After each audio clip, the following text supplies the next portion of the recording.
بسم الله الرحمن الرحيم الحمد لله رب العالمين والصلاة والسلام على أشرف الأنبياء والمرسلين نبينا وإمامنا محمد وعلى آله وصحبه أجمعين أما بعد حياكم الله أيها الأحبة. Je suis très heureux de vous retrouver aujourd'hui le jeudi 5 du mois de l'Hijjah de l'année 1444, correspondant au 22 juin 2023. Aujourd'hui, mes frères, c'est le dernier cours de cette série au sujet du grand pèlerinage, le 5e pilier de l'islam. Et aujourd'hui, Inch'Allah Ta'ala, ce que nous allons faire, comme je vous ai parlé du livre de Cheikh Al-Albani et Rahimahullah au sujet du pèlerinage, j'ai pensé que ça peut être une bonne idée pour ceux qui ne lisent pas ou qui n'ont pas la possibilité de lire, qu'on essaye de voir ensemble ce livre et de le faire dans son intégralité, d'une manière résumée, en mentionnant les points les plus importants et en essayant de rien louper du contenu du livre et du travail de Cheikh Rahimahullah Ta'ala, l'imam Muhammad Nasr al-Din al-Albani, qu'Allah lui fasse miséricorde et qu'Allah élève ses degrés dans le paradis. Donc on va ensemble, Inch'Allah, en allant un peu vite, là, vous imaginez, résumer un livre où chaque phrase, chaque ligne a son importance. C'est pas quelque chose de facile d'éviter beaucoup de choses. C'est pour ça on va aller un petit peu vite, Inch'Allah Ta'ala. Je vais faire le résumé et la traduction directement en lisant sur le livre de Cheikh que je vous ai envoyé dans le groupe. Vous pouvez suivre. Donc la première chose par laquelle Cheikh Rahimahullah a commencé, c'est de donner des conseils et des recommandations à celui qui souhaite faire le pèlerinage. Et ça, c'est quelque chose de très important. Le pèlerinage est une grande adoration, sa rétribution, c'est le paradis. Celui qui fait le pèlerinage en se repentant de ses péchés passés et sans commettre de péché pendant son pèlerinage, il revient comme le jour où sa mère l'a mis au monde. C'est quelque chose d'immense. Lakin, parmi les points importants, c'est d'être en garde contre l'associationnisme dans lequel certains tombent, même autour de l'Kaaba.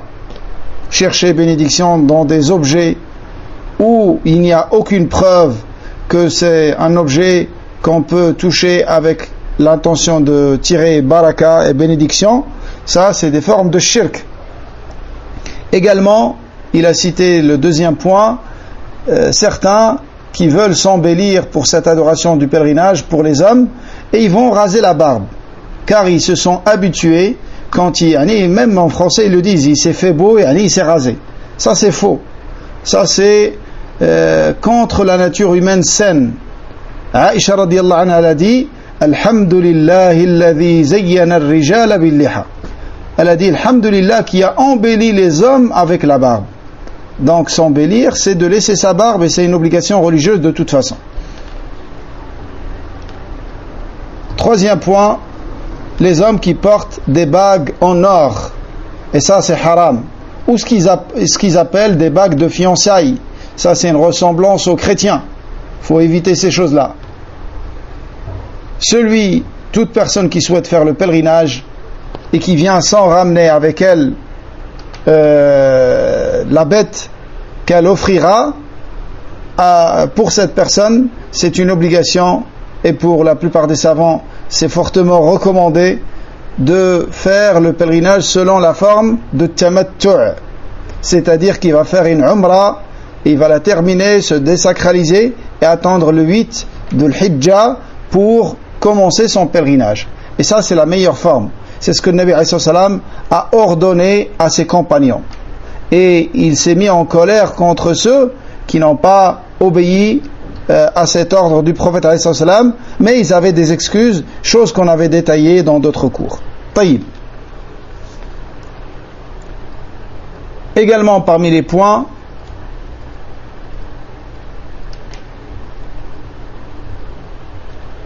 qu'il a cité, rahimahullah, c'est que les hommes de science, ils doivent profiter de cette occasion du pèlerinage où les musulmans se regroupent des quatre coins de la planète pour leur enseigner leur religion, et à la tête de leur religion, bien évidemment, l'aqida, pour leur enseigner le tawhid. C'est une occasion pour leur enseigner le tawhid.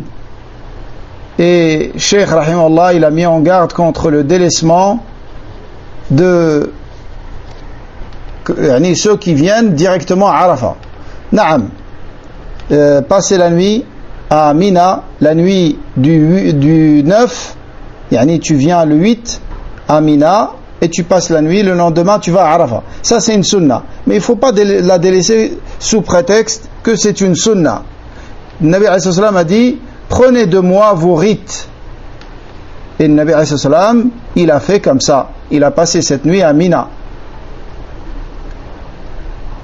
Également à Muzdalifa, reste et passe la nuit jusqu'au Fajr, sauf pour les démunis et les femmes et leurs accompagnateurs, comme on a détaillé. Mais dans ce cours, je vais essayer de parler comme si on parle pour la première fois. Comme ça sera, Inch'Allah, un cours complet pour celui qui veut écouter uniquement ça pour son pèlerinage. Donc je ne vais pas renvoyer vers ce qu'on a dit précédemment. Taïd. Fais attention à ne pas passer devant quelqu'un qui fait salat dans le haram, car c'est interdit dans le haram et en dehors de le haram. S'il a une sutra, passe après la sutra. Et s'il n'a pas de sutra, ne passe pas entre lui et l'endroit où il se prosterne. Ne passe pas entre lui et l'endroit où il se prosterne. Ça, c'est quelques recommandations. Ensuite, Nabi alayhi salam, dans son pèlerinage, il n'a pas été interrogé au sujet d'une chose sans qu'il dise: fais et il n'y a pas de mal. Le pèlerinage est basé sur la souplesse et la facilité, et l'ordre. On a vu l'ordre selon lequel Nabi alayhi salam a fait son pèlerinage, mais si tu fais dans un ordre différent, il n'y a pas de mal. On va voir les choses dans lesquelles on peut ne pas respecter l'ordre à cause du grand nombre de pèlerins et d'autres raisons, et l'organisation des agences, et ainsi de suite.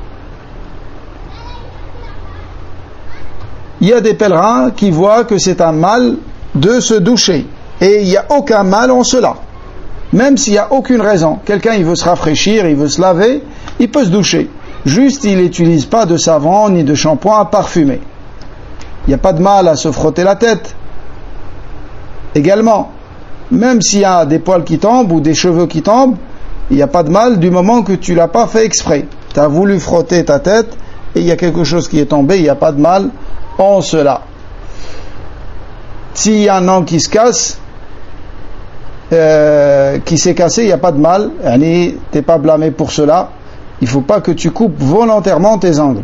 Il n'y a pas de mal non plus à sombrer sous une tente ou avec un parapluie, de porter un parapluie. Ce qu'il ne faut pas faire, c'est mettre quelque chose en contact avec la tête. Ça, il ne faut pas le faire.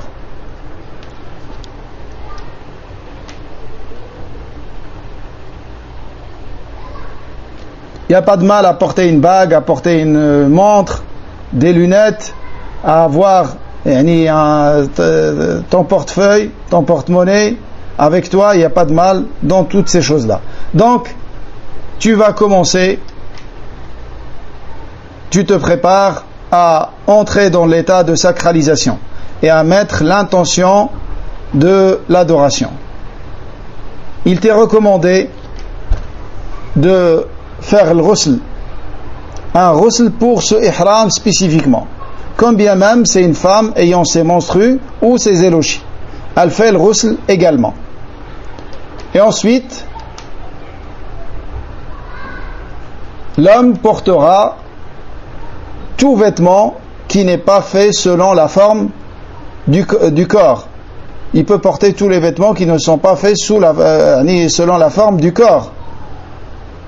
Et il porte le rida ou l'izar, les draps qu'il met sur la partie supérieure, la partie inférieure de son corps. Il porte des souliers également. Ça c'est pour l'homme. Mais il ne porte pas une taguilla ou une casquette ou un chapeau. Ça non. Tout ce qui est en contact direct avec la tête, il ne le porte pas. Par contre, la femme, elle s'habille normalement. Juste qu'elle ne porte pas un niqab et elle ne porte pas les gants non plus. Elle ne porte pas les gants non plus. L'homme, il évite tout ce qui est pantalon, tout ce qui est qamis, tout ce qui est fait sur la forme du corps. L'homme, il peut porter l'ihram avant d'arriver au miqat. Il peut porter l'ihram avant d'arriver au miqat, il n'y a pas de mal en cela. Au contraire, c'est une facilité pour les pèlerins qui viennent en avion, qu'ils puissent le porter même chez eux, il n'y a pas de mal, ou avant de monter dans l'avion, ou dans l'avion, afin d'être prêts au moment où ils vont leur dire que maintenant on passe par le miqat. À ce moment-là, ils doivent mettre l'intention du rite qu'ils vont faire. Umrah ou Hajj, ou les deux, selon une des trois formes du pèlerinage. Mais ils ne doivent pas mettre l'intention avant le miqat. Ils attendent de s'approcher de le miqat. Quand ils leur disent que maintenant c'est le miqat, c'est à ce moment-là qu'ils mettent l'intention. C'est une bid'a de mettre l'intention avant le miqat. C'est une bid'a. Là, qu'il s'habiller, se préparer chez lui, il n'y a pas de mal. Aussi, il est légiféré pour lui de se parfumer et de parfumer son corps avec tous les parfums qu'il souhaite. Par contre, les femmes, elles ne mettent pas de parfum, elles ne se parfument pas. Et tout ça avant de mettre l'intention de l'ihram. Quand il arrive au miqat, à ce moment-là, il met l'intention de l'ihram.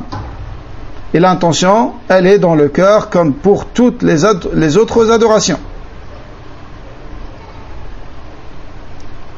Et ensuite, après avoir mis cette intention, il est légiféré pour lui de dire Labbaik Allahumma Umra, s'il va faire l'Umra pour le mutamatti'. Ou il dit Labbaik Allahumma Hajjatan wa Umra, s'il va faire le Qiran, les deux en même temps. Ou il dit Labbaik Allahumma Hajja, s'il va faire l'Ifrad, il va faire le pèlerinage seulement. Donc, il prononce ça. Et ça, c'est une formule qui est légiférée à ce moment-là. S'il ne la prononce pas, il a délaissé une sunna, mais son hajj est valide. Et après, il commence Talbiya. Et il continue Talbiya jusqu'à lapider la dernière pierre des 7 cailloux avec lesquels il lapide la stèle de l'Aqaba. Jamratul Aqaba. Donc, pour ceux qui vont venir de Médine, qui vont venir d'abord à Médine, et de Médine ils vont partir à Mecca, leur miqat c'est Dhul Hulayfa. Leur miqat c'est Dhul Hulayfa. Pour ceux qui arrivent en avion à Judda, et de Judda, ils vont aller directement à Mecca, pour eux, ils vont passer par le miqat dans l'avion. Donc, il faut qu'ils se préparent dans l'avion ou chez eux, ou avant de monter dans l'avion, et dans l'avion, quand ils leur disent on passe par le miqat, ils mettent l'intention. Et ainsi, ils sont entrés dans l'état de sacralisation. Ça, c'est pour les deux miqats qui nous concernent. On ne va pas rentrer dans tous les miqats, uniquement ceux qui nous concernent, c'est ou bien Médine ou un miqat qui est avant Judda.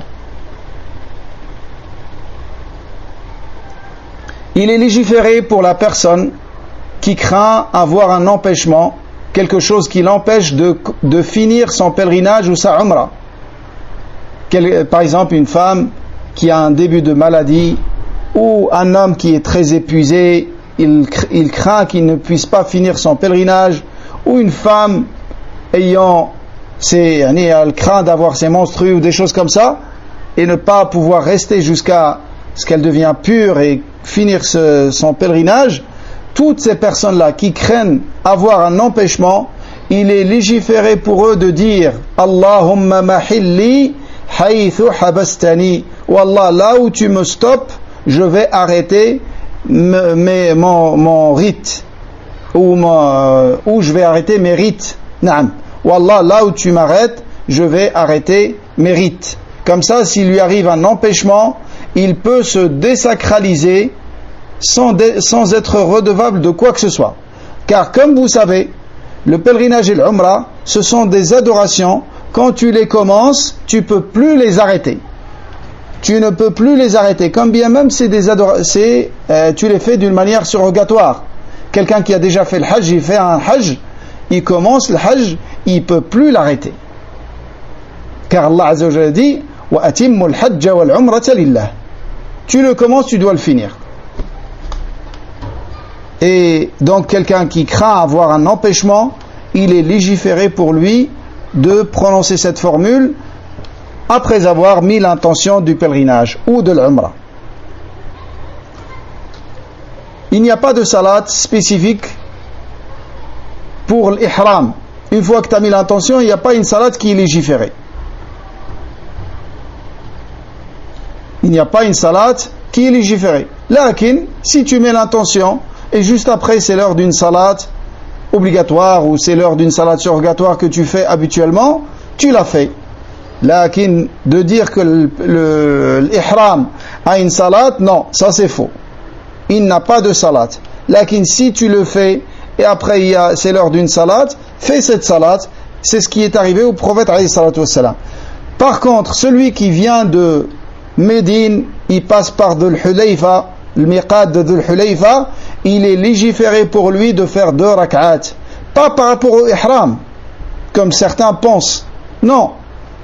Par rapport à l'endroit par lequel il passe. Car le Nabi alayhi sallam a dit Atani al-laylata atin min rabbi faqal صل في هذا الوادي المبارك وقل عمرة وفي رواية عمرة وحجة عمرة في حجة أو عمرة وحجة. Donc le Nabi alayhi salam, un messager de la part de son Seigneur est venu lui ordonner de faire 2 rak'at dans cet endroit béni. Dans cet endroit béni qu'on appelle Wadi al-Aqiq, la vallée de l'Aqiq. Et donc ces 2 rak'at, c'est pas en lien avec le pèlerinage ou avec l'umrah. C'est légiféré pour toute personne qui passe par cet endroit de faire ces 2 rak'at, car c'est un endroit béni. Et ça, c'est là où ils ont construit aujourd'hui la mosquée de Dhul Hulayfa. Donc tu rentres dans la mosquée et tu fais 2 rak'at. Ensuite, tu commences à faire Talbiya et tu hausses ta voix avec Talbiya. Tu hausses ta voix avec Talbiya et tu dis Labbaik Allahumma labbaik, labbaik la sharika laka labbaik, innal hamda wal ni'mata laka wal mulk la sharika lak. Tu la chantes pas. C'est comme ça qu'a dit notre cheikh Abdullah al-Bukhari. Comme dans toutes les invocations. On ne chante pas les invocations. Au contraire, on montre l'humilité et la modestie et notre dépendance de notre Seigneur subhanahu wa ta'ala. Et tu continues à faire Talbiya, car le meilleur du pèlerinage, c'est de hausser la voix avec Talbiya et de couler le sang pour Allah subhanahu wa ta'ala. Et Moussa alayhi salam, il faisait Talbiya. Il a été rapporté de Nabi alayhi salam dans l'authentique de l'imam Muslim que il a vu Moussa alayhi salam, et comme s'il voyait Moussa alayhi salam en descendant d'un petit mont, en faisant Talbiya, il haussait la voix fortement avec Talbiya.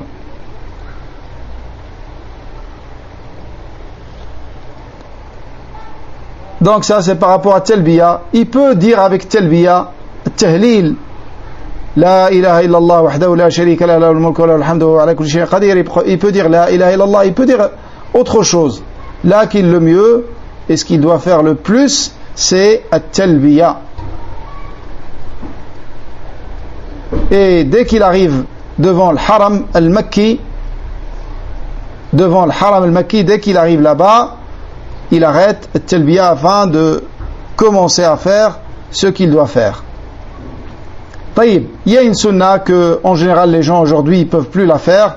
Avant d'entrer à Mecca, si tu peux faire un ghusl, fais-le. Là, en général, les gens ils rentrent directement à Mecca. Même pour nous, c'est difficile de s'arrêter avant pour faire un ghusl avant de rentrer dans le périmètre de Mecca.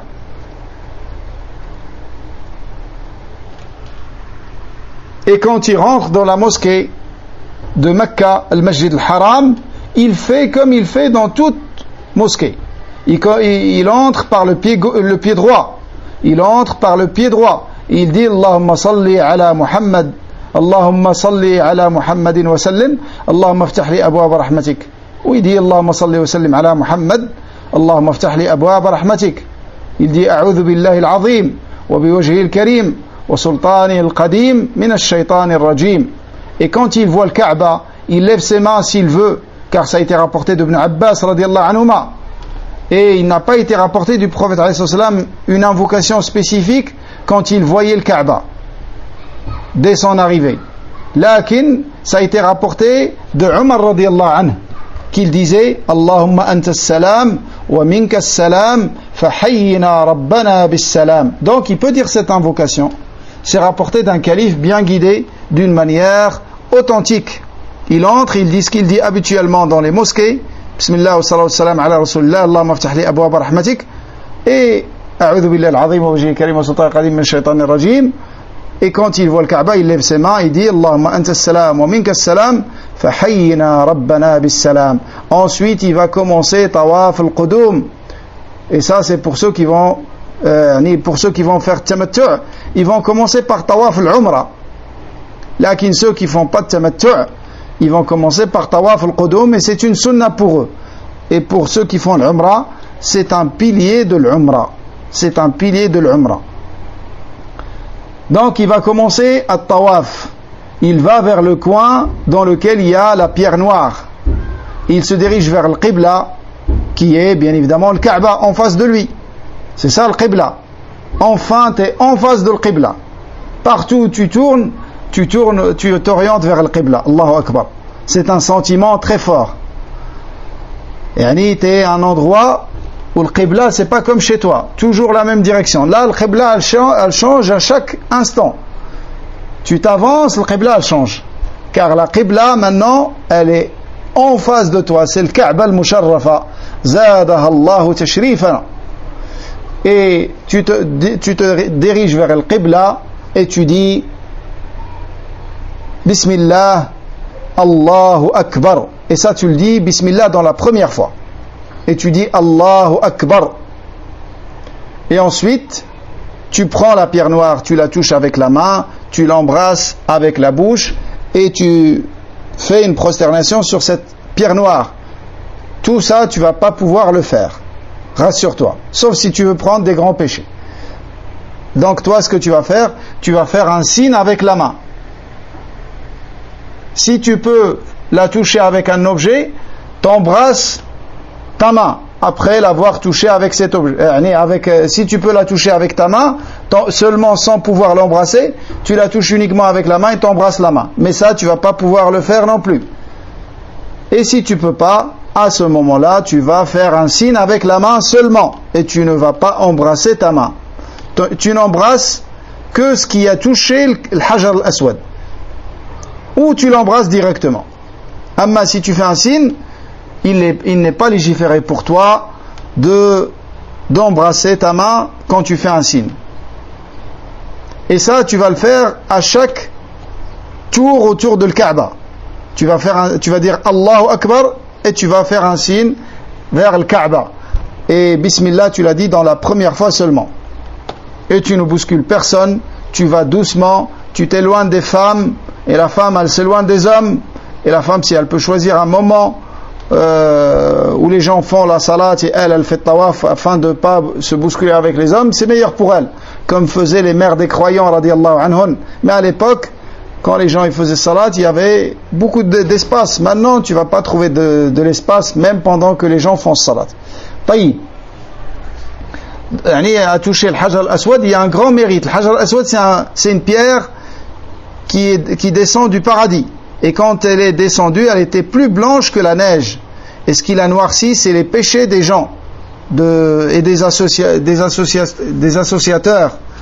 Yani, je dis associateur, c'est aussi juste. Lakin, peut-être c'est plus facile de dire associateur. Et associateur, c'est peut-être meilleur également. Lakin, ça donne à peu près le même sens. Taïb. C'est une expiation des péchés également, de toucher le Hajar al-Aswad.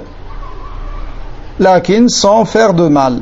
Et il témoignera en ta faveur que tu l'as touché. Si tu l'as touché en te conformant à la sunna, comme c'est rapporté.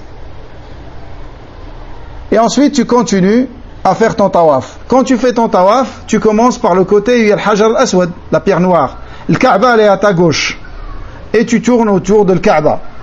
Le coin qui va arriver, le deuxième et le troisième, c'est les deux coins yéménites. Il n'est pas légiféré de les toucher ou de faire quoi que ce soit. Le troisième qui va venir, c'est le côté yéménite, qui est juste avant le côté de la pierre noire. Celui-là, il est légiféré de passer la main dessus, c'est une sunna, mais de ne pas l'embrasser ni d'embrasser ta main, uniquement de passer la main.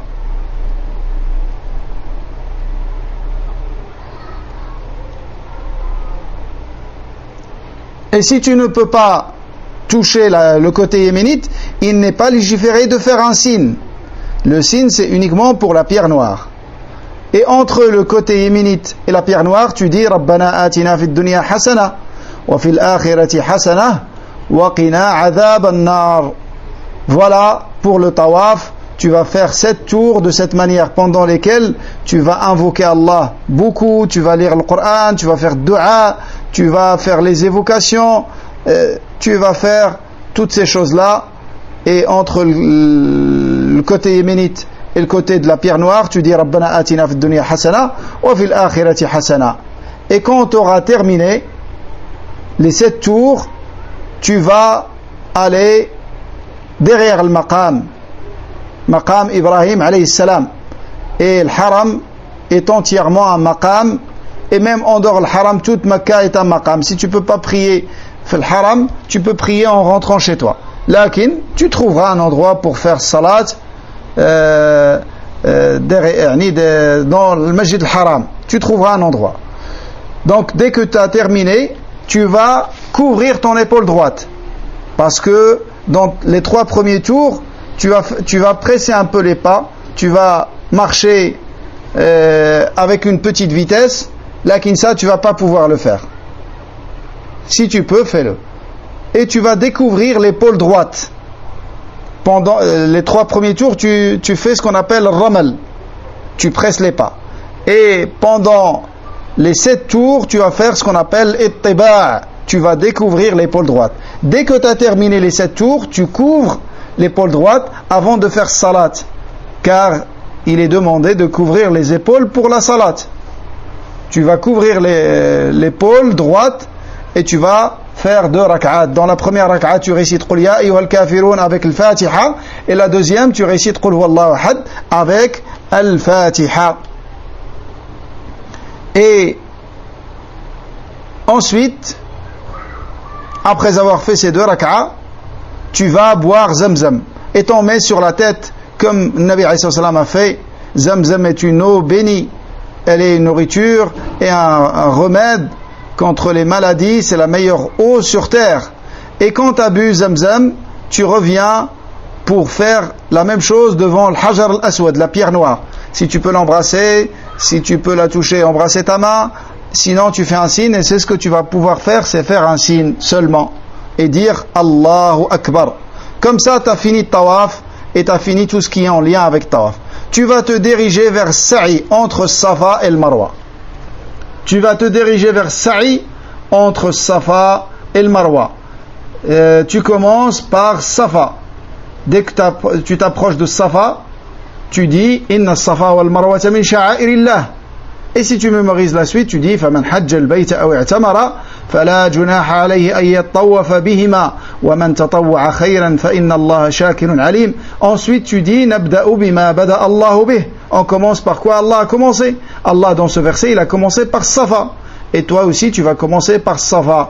Et tu vas monter le mont de Safa, et ensuite tu te diriges vers le Kaaba, tu t'orientes vers le Kaaba et tu dis Allahu Akbar, Allahu Akbar, Allahu Akbar.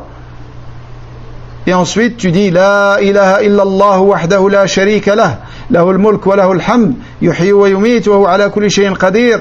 Et ensuite tu dis La ilaha illallah wahdahu وحده لا شريك له أنجز وعده ونصر عبده وهزم الأحزاب وحده. Une fois que tu as dit ces trois du'a, tu vas faire du'a autant que tu souhaites. Et le sunnah, c'est de le faire longtemps. Nabi alayhi salam, c'est parmi les endroits où il a fait le plus de du'a. C'est cet endroit-là, sur Safa et sur le Marwa. Et le deuxième, c'est après la lapidation qu'on va voir. Ça, c'est les deux endroits où il a fait des du'a extrêmement longs.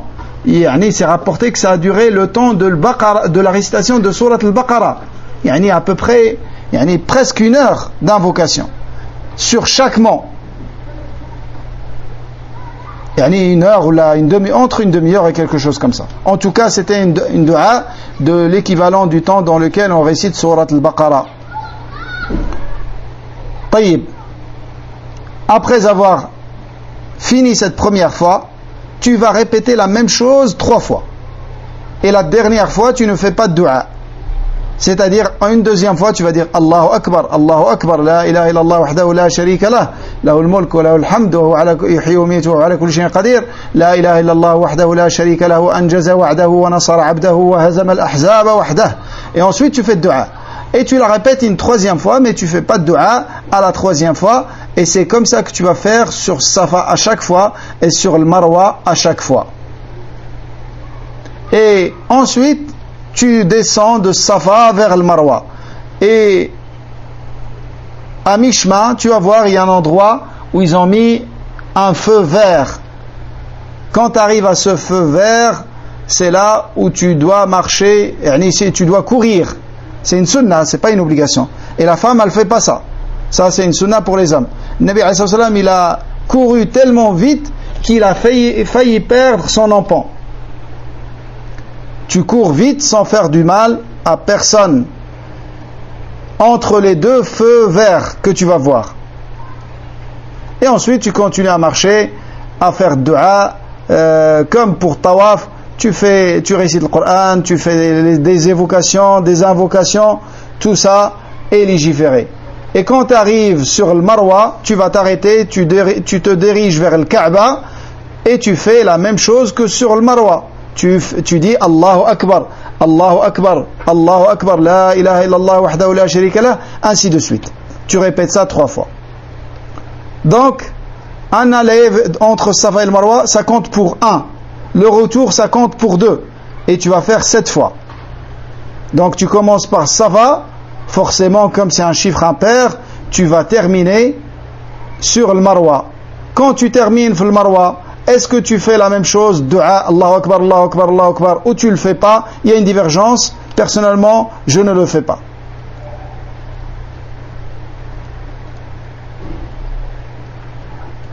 Pour les femmes, pour les personnes faibles, ils ont mis en place des voiturettes pour faire tawaf. Là, pour ceux qui peuvent marcher, c'est meilleur de marcher. Et c'est ce que préférait le Nabi alayhi salatu wassalam. Lakin, pour les femmes, les personnes âgées, alhamdulillah, il y a cette facilité. Ils ont réservé un étage pour les voiturettes avec lesquelles tu peux faire tawaf et tu peux faire le sa'i entre Safa et le Marwa. Dans un endroit climatisé, masha'Allah. Alhamdulillah, qu'Allah les récompense pour faciliter ces adorations, surtout pour les personnes faibles et démunies. Donc, une fois que tu auras terminé Safa et sa'i entre Safa et le Marwa, il ne te reste que de raser les cheveux ou de les raccourcir. Pour la femme, il n'est légiféré que de raccourcir. Le rasage, c'est pour l'homme. Et comme l'homme, comme il finit l'Umrah, et bientôt il va y avoir le Hajj, surtout si c'est une personne dont les cheveux ne poussent pas vite, c'est mieux de raccourcir seulement et de ne pas raser, pour avoir des cheveux à raser pour le pèlerinage. Donc comme ça, il a terminé, il rentre chez lui, il porte ses vêtements, il se lave, il se douche, et il attend le 8 du mois de l'Hijjah. Il attend le 8 du mois de l'Hijjah, le jour de Tarwiyah, dans lequel vont démarrer les rites du pèlerinage. Donc, en étant chez lui, il va se préparer comme il s'est préparé pour l'Umrah. Il va couper ses ongles, se raser, les aisselles, tout ça, et se doucher, faire un ghusl, et ensuite il va porter son ihram. C'est pas une condition d'acheter un nouveau ihram. Le premier, il peut le garder. Et s'il a été sali, il le nettoie, il le porte. Allah n'aime pas le gaspillage. Donc, il va porter son ihram, il va mettre l'intention de l'hajj, de l'endroit où il réside. S'il est dans un hôtel, il va le faire, il va le mettre dans l'hôtel. Et ensuite, il va se diriger vers Mina, afin de faire salat al-dhuhr à Mina. Après Shuruq, vers 8h, 9h, mais ça on parle des gens qui ne sont pas liés à des agences. Ceux qui sont avec des agences, ils suivent leurs agences et l'organisation des agences. Donc il va sortir de Mecca, se diriger vers Mina, et la sunna c'est d'arriver avant Dhuhr et de faire Dhuhr là-bas, à Mina. Il va faire 5 salawats. Il va les faire dans leur temps, sans les regrouper, mais il va les raccourcir, car il est voyageur. Même si c'est un Mekwa, il fait le Hajj, il raccourcit les salawats. Taïb. Il va faire Dhuhr, l'Asr, le Maghrib, l'Isha et le Fajr. 5 salawats. Chacune dans son temps, sans les raccourcir. Sans les regrouper, afwan. Mais il les raccourcit.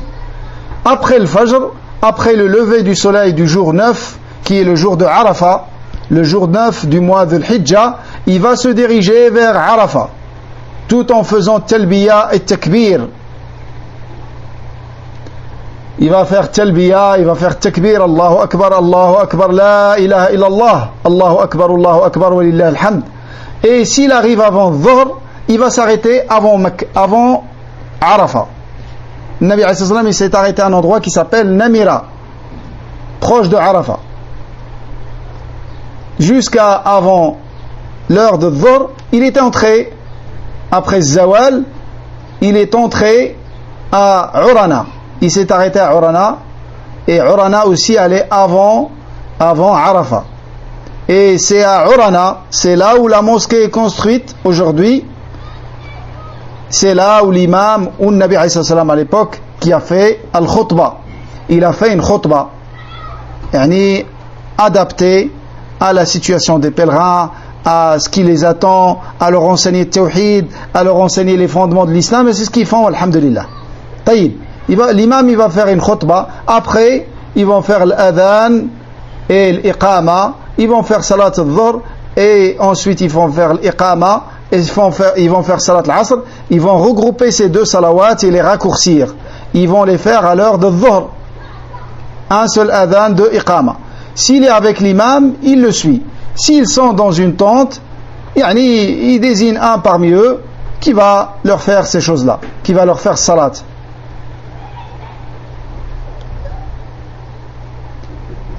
Et après les deux salawats, Dhuhr et l'Asr, commence la station de Arafat.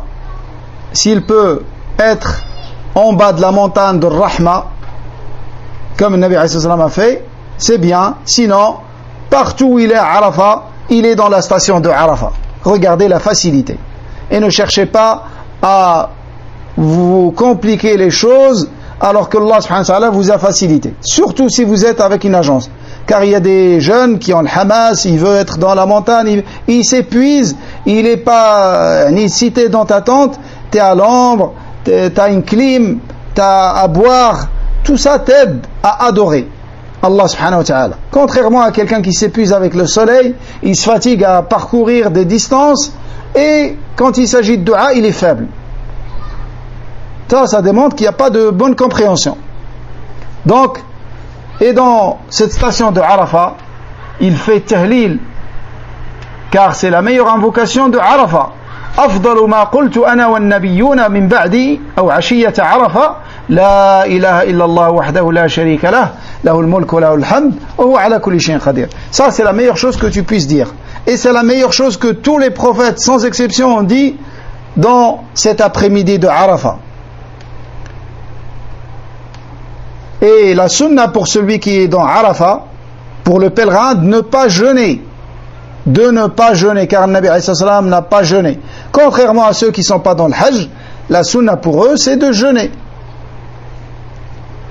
Et ils ne cessent d'être dans cette station, dans le dua, dans l'espoir de la miséricorde d'Allah, dans l'invocation pour lui, pour ses frères, pour la Ummah, pour les gouverneurs de l'islam, des pays de l'islam, afin qu'ils jugent avec la loi d'Allah subhanahu wa ta'ala et qu'ils se conforment à la sunna de son prophète alayhi salatu wassalam. Il leur fait dua, car le signe de la personne parmi Ahl-Sunnah, parmi ses signes, c'est qu'elle fait dua pour son gouverneur.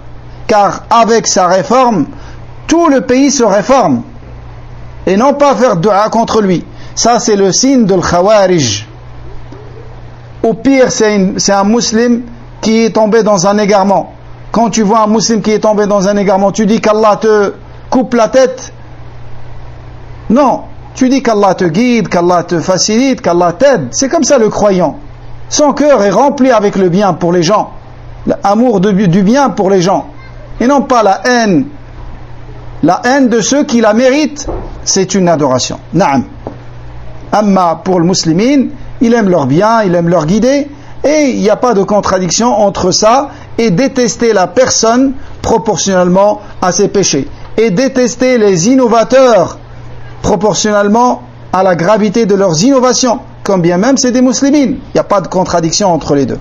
Et j'aime ça guider. Et je lui fais dua. Et je demande à Allah de le guider, de le ramener à la sunna. Il n'y a pas de mal. Au contraire, c'est ça le croyant. Et c'est comme ça qu'ils étaient, les salafs. Donc, il faut réaliser ce que c'est cet après-midi de Arafat. C'est une après-midi exceptionnelle. C'est une des 2 meilleures journées dans l'année. Le jour de Arafat et le jour suivant qui est le jour de l'Eid. Un jour dans lequel Allah a franchi le plus de serviteurs du feu de l'enfer. Un jour dans lequel Allah y vante ses serviteurs qui sont venus l'adorer, il les vante devant les anges. Il dit: regardez mes serviteurs. Regardez mes serviteurs. Allahu Akbar.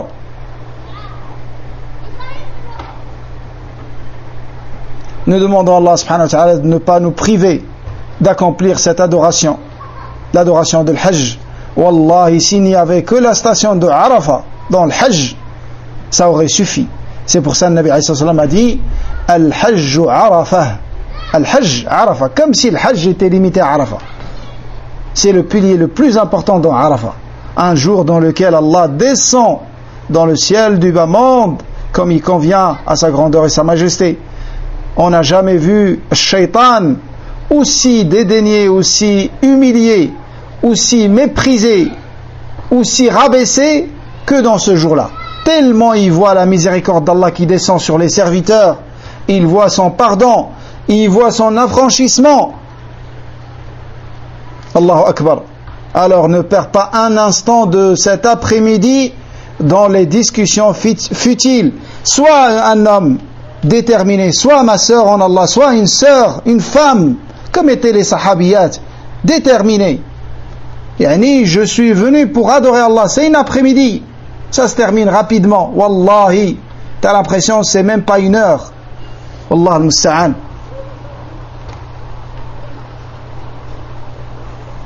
Après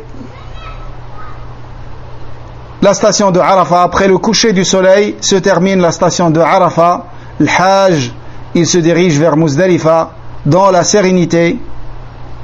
Il déferle de Arafat vers Muzdalifa dans la sérénité, dans la tranquillité, dans l'apaisement, et jusqu'à arriver à Muzdalifa, là où il va regrouper le Maghrib et l'Isha. Il va regrouper le Maghrib et l'Isha. Et de même, il fait un seul adhan, 2 iqama.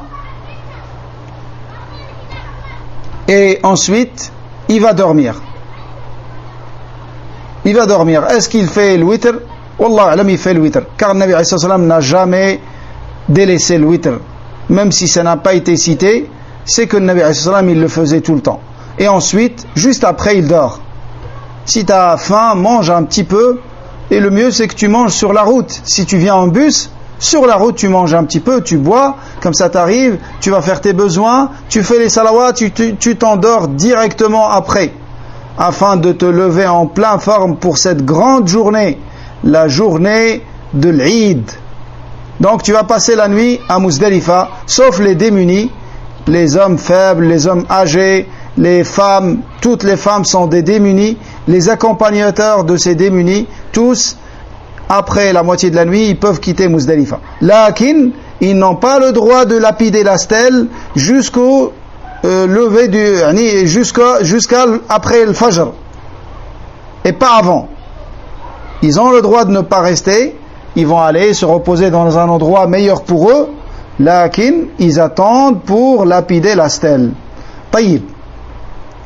Dès que on voit le Fajr, on va faire Salat al-Fajr en début de son temps. Si le Fajr il est à 5 heures, tu te réveilles, tu fais tes ablutions et tu fais Salat al-Fajr directement. Tu fais Salat al-Fajr directement. Si tu peux à Muzdalifa être sur la montagne de Muzdalifa, qu'on appelle Mash'ar al-Haram, le mont sacré, fais-le. Si tu peux pas, toute Muzdalifa est une station, alhamdulillah. Et t'invoques Allah subhanahu wa ta'ala après Salat al-Fajr, je parle de après Salat al-Fajr, tu loues Allah, tu l'invoques, tu le glorifies, tu fais takbir, et tu restes comme ça à faire des invocations et des évocations jusqu'à ce que le soleil jaunisse avant le lever du soleil. Juste avant le lever du soleil, tu t'arrêtes et tu quittes Muzdalifa pour Mina.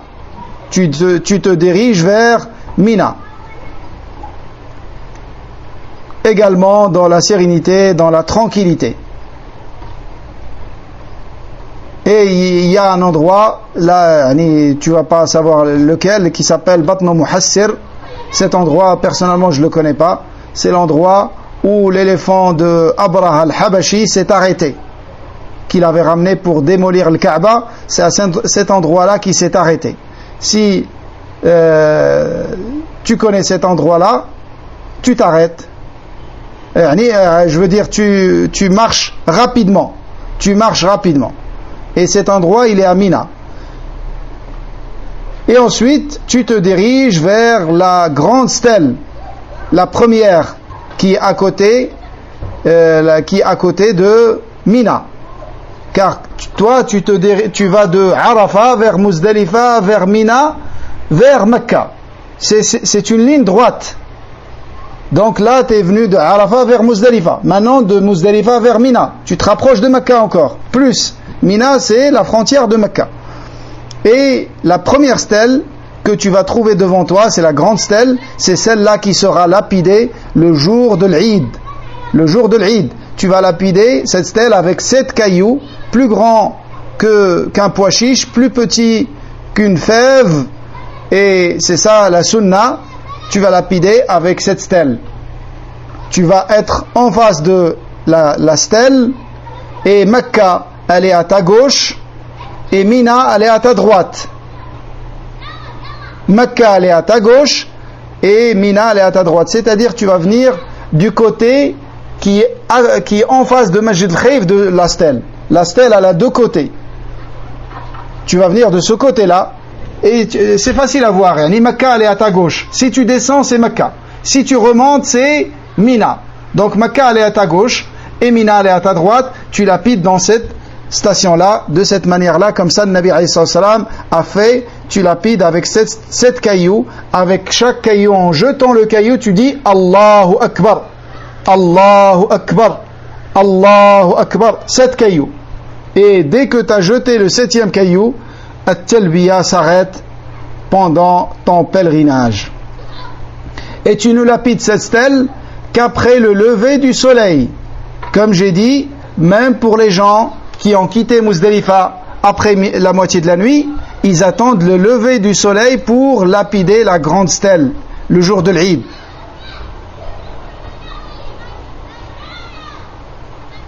Et quand tu as terminé de lapider, tu vas te raser les cheveux. Pour les hommes, sunna c'est de se raser, sinon raccourcir c'est aussi légiféré. Mais le rasage est meilleur. Et après le rasage, normalement, tu as acheté le ticket ou tu as chargé une personne d'immoler la bête pour toi. Donc après cela, tu peux aller te doucher, porter des qamis, des beaux vêtements, te parfumer, et pour aller ensuite, tu manges, tu te reposes un peu, et ensuite tu vas à Mecca pour faire tawaf al-ifada. Le Nabi alayhi salam, il a fait tout ça dans la même journée. Si ton organisation, ils te disent on va rentrer à Mina dans nos tentes et tawaf on le fera le lendemain, il n'y a pas de mal. Il n'y a pas de mal. Donc l'ordre c'est ça. C'est ça l'ordre meilleur. Lapider, rada, ensuite sacrifier, ensuite raser, ensuite faire tawaf. Ça c'est l'ordre que le Nabi alayhi salam a fait. Mais si tu inverses l'ordre et tu fais passer une chose avant l'autre ou après l'autre, il n'y a aucun mal. Le Nabi alayhi salam a dit fais et il n'y a pas de mal. Fais et il n'y a pas de mal. Si tu peux demander à ce qu'on te ramène un peu de foie et un peu de viande de ta bête que tu as sacrifiée et que tu manges ça, c'est bien, c'est une sunna. Et en général, il y a des agences, surtout les agences qui travaillent bien à l'époque avec les pèlerins, ils leur faisaient ça, ce service, ils leur ramenaient des moutons grillés pour tous les pèlerins. Et comme j'ai dit, on rase la tête. Et la sunna dans le rasage de la tête, tout le temps, pas seulement dans le pèlerinage, c'est qu'on rase d'abord le côté droit. Et même si tu raccourcis le côté droit de la tête. Ensuite, tu commences par le côté gauche. C'est ça, la sunna. Et ensuite, comme j'ai dit, tu vas faire tawaf al-ifada. Et tawaf al-ifada, tu le fais comme tu as fait tawaf al-umra ou comme tu as fait tawaf al-qudum. Pour celui qui a fait le qiran ou l'ifrad. Et après tawaf, par contre, dans ce tawaf, tu ne vas pas faire l'ittiba' ni le ramal. Marcher vite dans les 3 premiers tours, ni découvrir l'épaule dans les 7 tours. Ça se fait dans le premier tawaf que tu fais à Mecca. Seulement. Et ensuite, après tawaf, tu vas faire les 2 rak'at derrière le maqam de Ibrahim.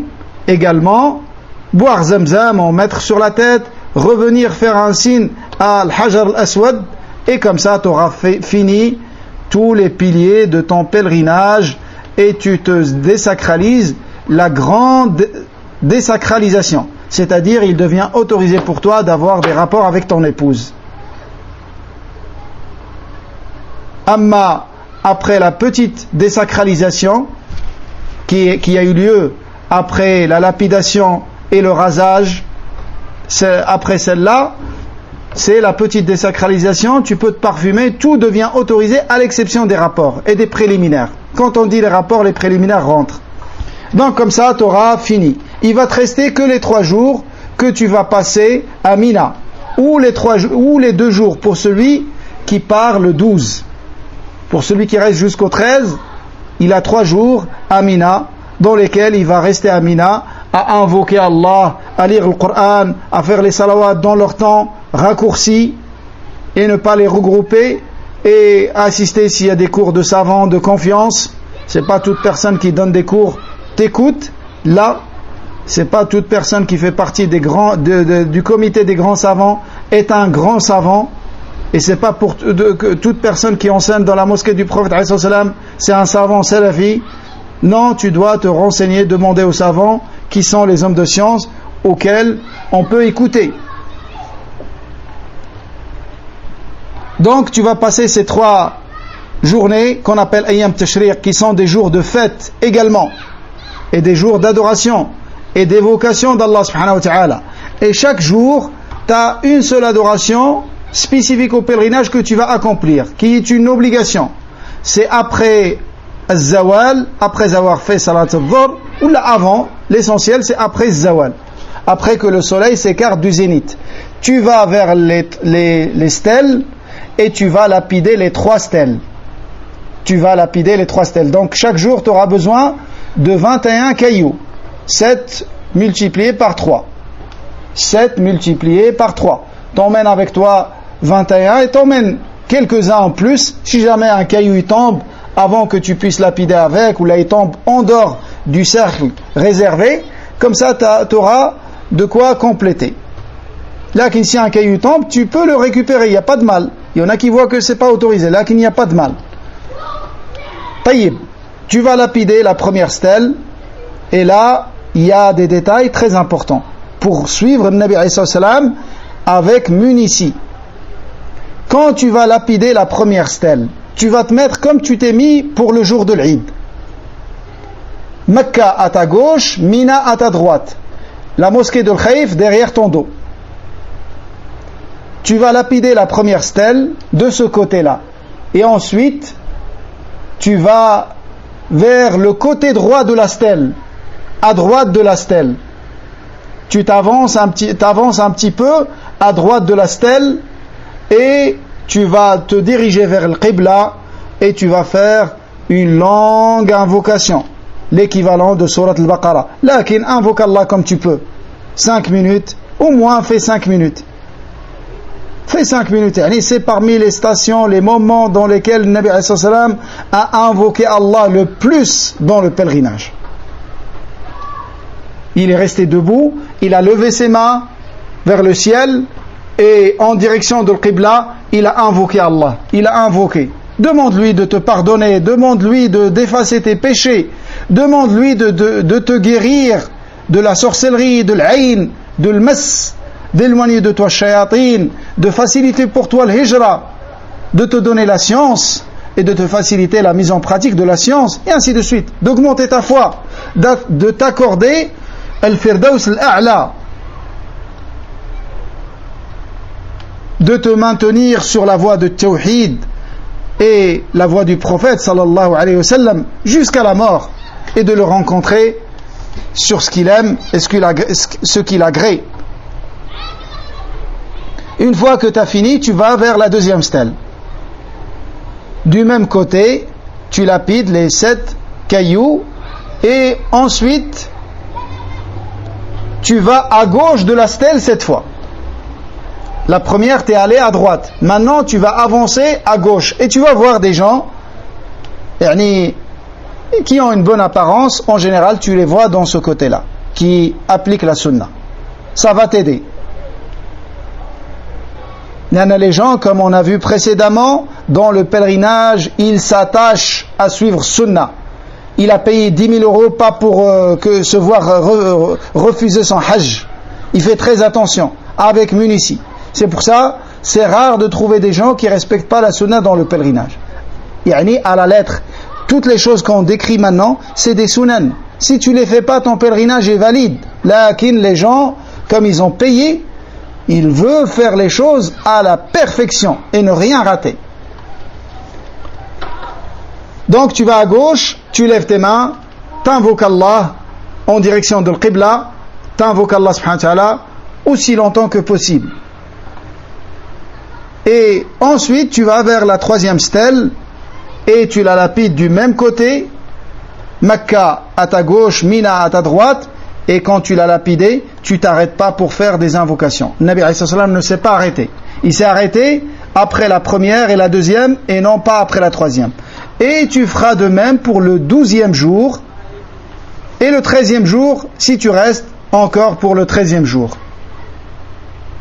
Donc voilà le pèlerinage du début jusqu'à la fin, walhamdulillah, avec les détails, tous les détails nécessaires et toutes les sunan. Wallahu ta'ala a'la wa a'lam. Subhanaka Allahumma wa bihamdik. Nashhadu an la ilaha illa ant. Nastaghfiruka wa natubu ilayk. Barakallahu fikum. Wa jazakumullahu khayra. Et je demande à Allah subhanahu wa ta'ala de faciliter à nos frères et sœurs qui vont accomplir le pèlerinage cette année et d'accepter d'eux. Et de leur faciliter de profiter pleinement. Et pour ceux qui ne font pas le pèlerinage, il faut savoir qu'ils ont des grandes adorations, eux aussi.